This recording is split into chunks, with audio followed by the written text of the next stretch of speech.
Hello students, आपका स्वागत है सूर्य प्रकाश स्टडी टॉपिक में। हम लोग बायोलॉजी पढ़ रहे थे और बायोलॉजी में ऑब्जेक्टिव क्वेश्चंस हमारे चल रहे थे। तो हमने 1 से लेकर के 20 तक के क्वेश्चंस हमने देख लिए। आज हमारा पार्ट 3 होने वाला, उसमें हम आगे के क्वेश्चंस पढ़ेंगे। तो आइए हम देखते हैं। पहला क्वेश्चन है हमारा, और इनको आप कॉपी पेन लेके बैठिए, इनको लर्न कीजिए। एक एक क्वेश्चंस बहुत इंपॉर्टेंट है। ये सारे क्वेश्चंस अगर हम बात करें तो ये वेरी इंपॉर्टेंट क्वेश्चंस हैं, आपको एग्जाम्स में मिलेंगे। हर क्वेश्चंस 15 साल में कई बार पूछे जा चुके हैं। तो आइए हम पढ़ते हैं इनको ध्यान से। आज का पहला क्वेश्चन है, आपका वैसे 21 क्वेश्चन होगा।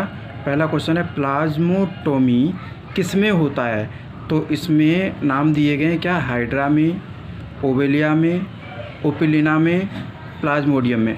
हाइड्रा, ओवेलिया और प्लाज्मोडियम में प्लाज्मोटोमी नहीं पाया जाता, इसलिए ऑप्शन इसका सी ठीक है। कौन सा? ओपेलिना।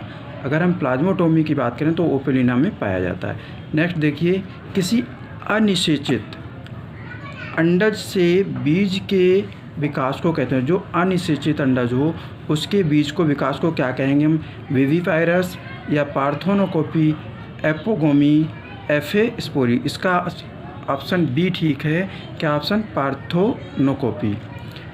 अगला देखिए, एक बीजपत्री में ग्राफ्टिंग बिरले ही सफल होता है क्योंकि पहला ऑप्शन है, एक बीजपत्री में वेस्कुलर बंडल पाया जाता है। अगला है, एक बीजपत्री में कैम्बियम विहीन होते हैं, या समांतर वेंशन होता है, या एक से अधिक सही है इसमें। तो इसका ऑप्शन बी सही है। अगर एक बीजपत्री पौधा है और उसमें ग्राफ्टिंग होगी और वो बहुत कम पाई जाती, तो उसमें किसमें पाई जाएगी? इसमें कैम्बियम पाया जाता है। तो इसका ऑप्शन बी ठीक है। एक बीजपत्री कैम्बियम विहीन होते हैं, जिसमें कैम्बियम नहीं पाया जाता है तो कैम्बियम विहीन होगा। अगला देखिए 24, एफायरा लार्वा ओटिलिया में पाया जाता है। इसका निर्माण किस विधि से होता है? रीजनरेशन से, या विखंडीकरण से, या टूटन से, या स्ट्रोवाइलेशन से। तो इसका तीसरा डी ऑप्शन सही है, स्ट्रोवाइलेशन। अगर हम एफायरा लार्वा ओटिलिया में पाया जाता है, इसका जो हम इसे किस विधि द्वारा जाना जाता है? तो इसे स्ट्रोवाइलेशन की विधि से जानते हैं। नेक्स्ट देखते हैं हमारा,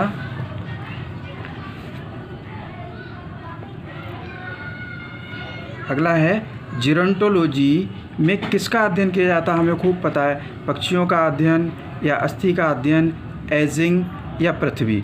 हम बात करें पक्षी, अस्थि, पृथ्वी। भाई पक्षी होते, जीव जंतु होते तो जूलॉजी हम कह सकते हैं। जूलॉजी, अस्थियाँ भी इसी में आती हैं, लेकिन पृथ्वी की अगर हम बात करें तो ये भी नहीं आता। अगर हम बात करें तो इसका ऑप्शन कौन सा सही है? सी सही है, एजिंग, AGEING, एजिंग।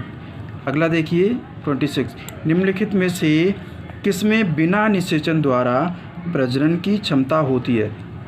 मकड़ा, गाय, मधुमक्खी, केंचुआ। तो इसमें मधुमक्खी ऑप्शन सही है। आपका तीसरा ऑप्शन सी ठीक है। क्या? मधुमक्खी।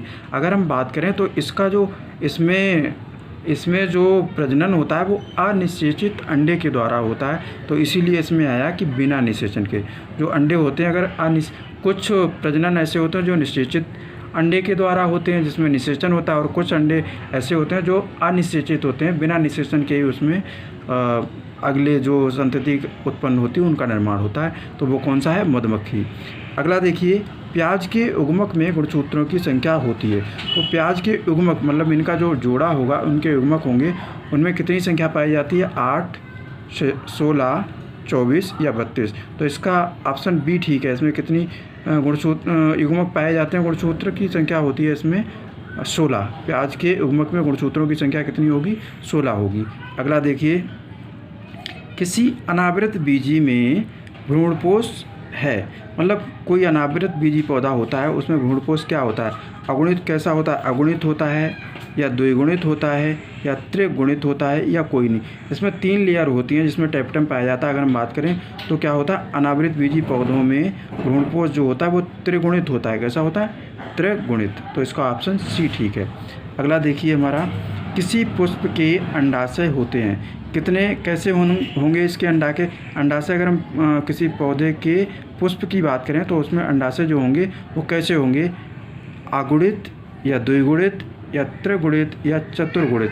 तो इसका ऑप्शन बी ठीक है, कैसे होंगे, द्विगुणित। द्विगुणित पुष्प का जो अंडाशय होगा वो कैसा होगा, द्विगुणित होगा।